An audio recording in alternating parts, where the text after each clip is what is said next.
Mes très chers compatriotes, avant toute chose, je tiens à remercier Dieu Tout-Puissant pour ses nombreux bienfaits. Je présente mes condoléances les plus attristées aux familles qui ont perdu des êtres chers, soit du fait de la Covid-19, soit à cause des poches de violence sur l'ensemble du territoire, particulièrement au Sud Kivu, au Nord Kivu et à Ituri, soit encore à la suite des catastrophes naturelles qui se sont produites dans les différents endroits du pays. J'exprime ma compassion à l'égard de nos compatriotes qui se battent courageusement contre la maladie, ainsi qu'à ceux des Goma et des environs qui continuent de souffrir des effets de l'éruption du volcan de Nyiragongo. Ce 30 juin, j'ai une pensée pieuse pour toutes les victimes de l'intolérance dans notre pays.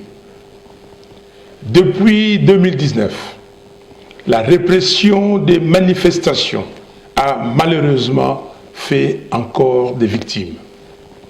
Je pense particulièrement à Paluku Kamala Defao, froidement éliminé le 30 juin 2019 à Goma, à Obadi Mouindo, tué à Beni le 23 novembre 2019, à Freddy Kambale, abattu à Goma le 21 mai 2020, et à Mama Fwamba Futila, assassiné le 24 avril 2021. Que leurs âmes reposent en paix. Congolaises et Congolais, le 30 juin 1960, Patrice Emery Lumumba avait déclaré, je cite, « La République du Congo a été proclamée et notre pays est maintenant entre les mains de ses propres enfants.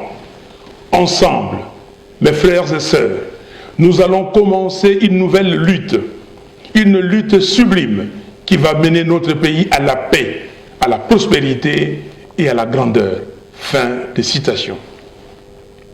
Malheureusement, 61 ans après, certains fils et filles du pays ont soldé cette vision de l'indépendance, faisant ainsi perdre à notre pays sa dignité et sa fierté d'antan.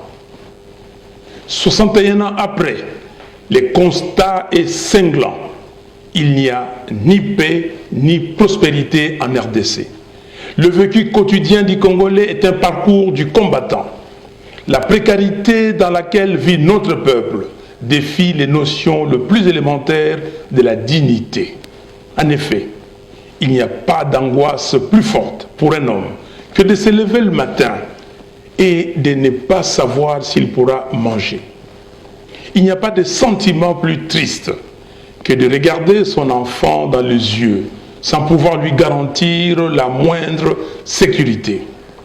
Rien n'est plus douloureux que l'incapacité de ne pouvoir se projeter dans le futur avec sérénité.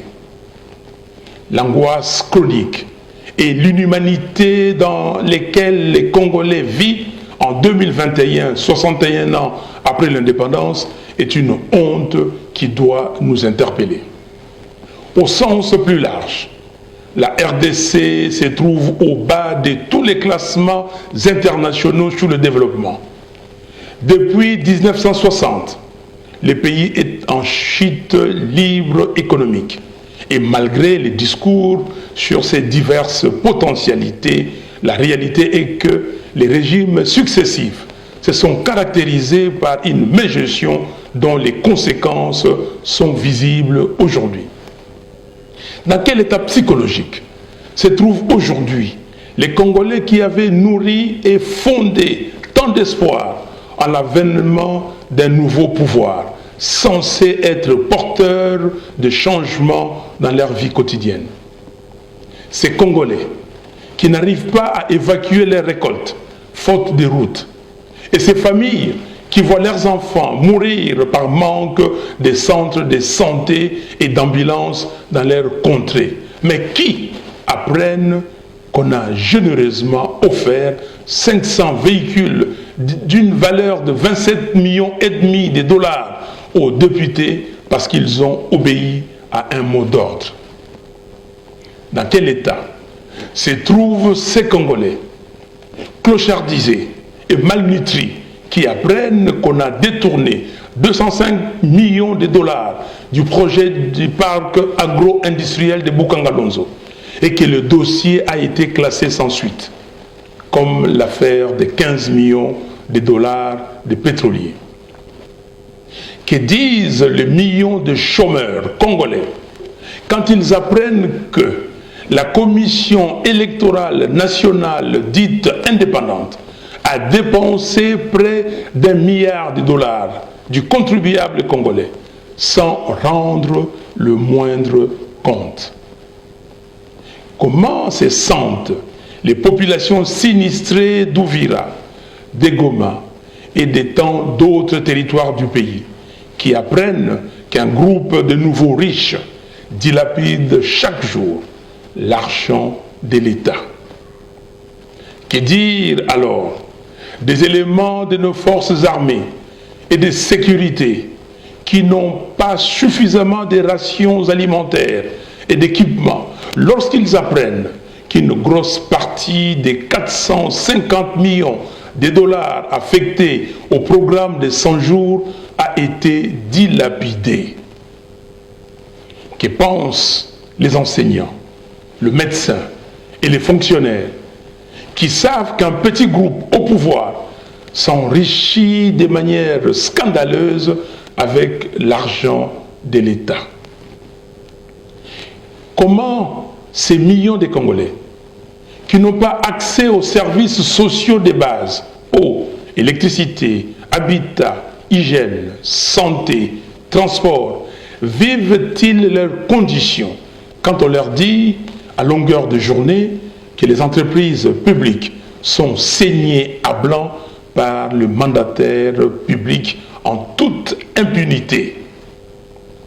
En vérité, des termes tels que état de droit, bonne gouvernance, gratuité de l'enseignement et lutte contre la corruption sont utilisés par le pouvoir en place comme des simples slogans. Le Parlement, dont l'un des rôles principaux est de contrôler l'action du gouvernement, est devenu le miroir de la corruption. Entre-temps, les régimes usurpateurs du pouvoir du peuple cherchent à tout prix à museler la population et à bâillonner les libertés d'expression et de manifestation. En effet, depuis 2019, toutes les marches que Lamuka a organisées ont été systématiquement et violemment réprimées. Cette répression a atteint son point culminant le 24 avril dernier, avec mort d'hommes et de nombreux blessés graves. Nous avons encore en tête la barbarie des forces de l'ordre exercée sur les femmes de Béni lors de leur marche pacifique le 22 avril, ainsi que les passages à tabac et l'arrestation abusive des élèves de Béni le 29 avril pour avoir exigé la sécurité dans leur territoire. Et pour restreindre davantage les libertés individuelles, un état de siège sans planification a été décrété en Ituri et au nord Kivu.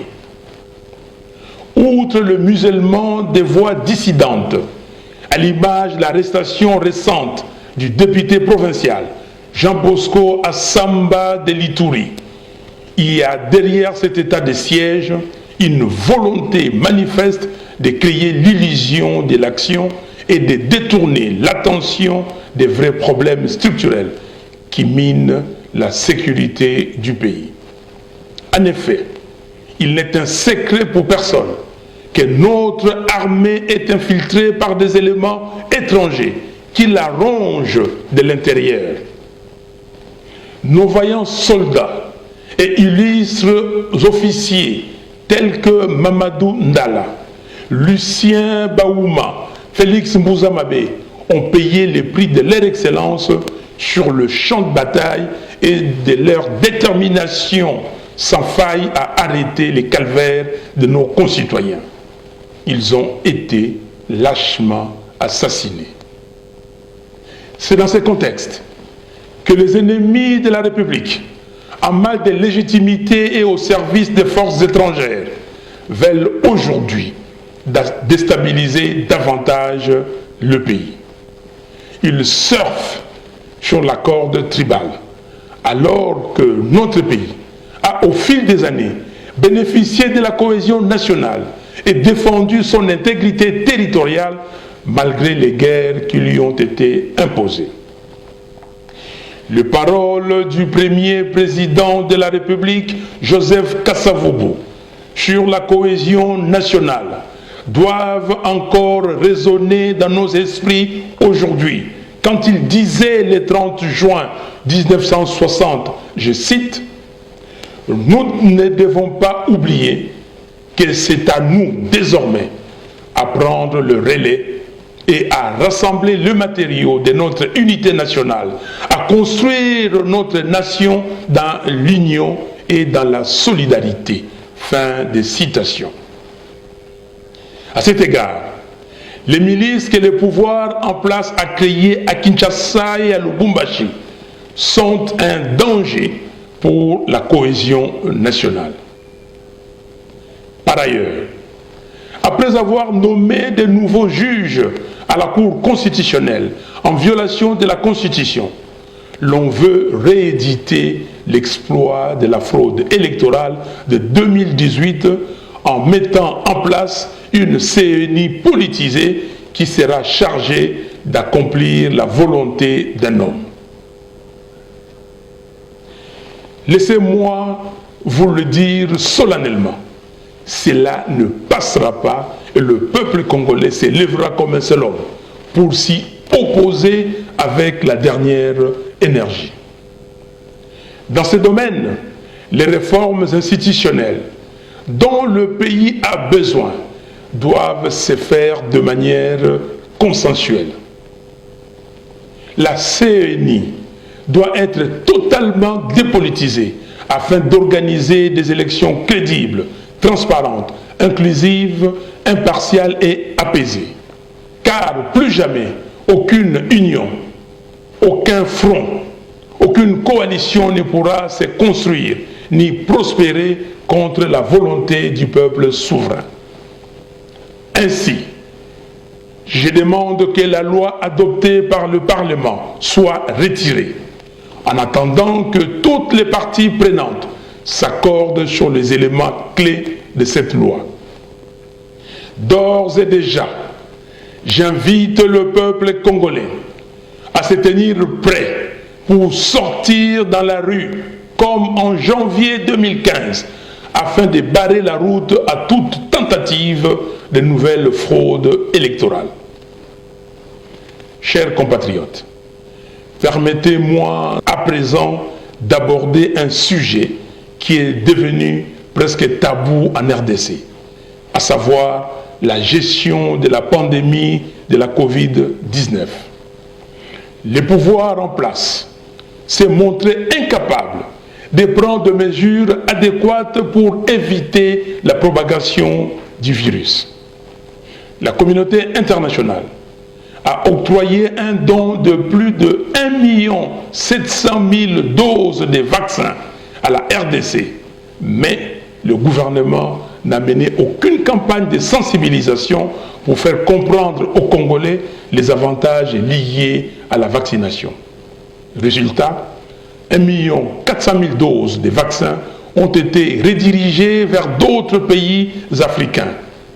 Comparativement à l'Afrique du Sud, qui a vacciné plus de 2 787 000 personnes pour une population de moins de 60 millions d'habitants, et l'Angola, plus de 943 000 personnes, vaccinées pour une population d'environ 33 millions d'habitants, la RDC a aujourd'hui vacciné seulement 44 840 personnes sur une population de près de 90 millions d'habitants, soit 0,05% de la population. Alors que l'objectif d'urgence de l'OMS est de vacciner 10% de la population dans chaque pays africain avant septembre 2021.